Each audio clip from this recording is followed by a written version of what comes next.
మన ఫ్యామిలీ అందరికీ హాయ్ అండోయ్. ఈ సొరకాయ మన తోటలో తీగకు కాసింది. ఈ సొరకాయలు అంటే నాకు చాలా అంటే చాలా ఇష్టం.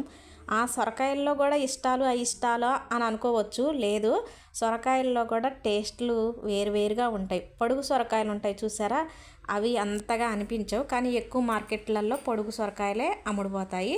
ఇక ఈ కురస సొరకాయలు రౌండ్గా ఉండేవి కూడా కొన్ని కొన్ని టేస్ట్లు మార్పు ఉంటాయి. ఇప్పుడు నా దగ్గర ఉన్న ఈ సొరకాయ చాలా బాగుంటుంది. ఎప్పుడు ప్రతి సంవత్సరం ఈ తీగ ఒక పాదు పెడతాము. ఆ తీగకు ఒక కాయని ఇత్తనాలు చేసుకొని అసలు ఈ కాయ ఇత్తనాలు పోనీకోకుండా దాచిపెట్టుకుంటాము. టేస్ట్ చాలా బాగుంటుంది.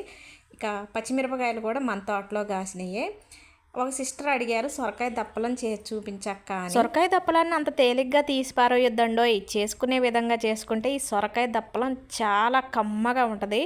లాంగ్ వీడియోలో చూపిస్తాను ఎలా చేసానని. వీడియో చూసి నచ్చితే లైక్ కొట్టండి.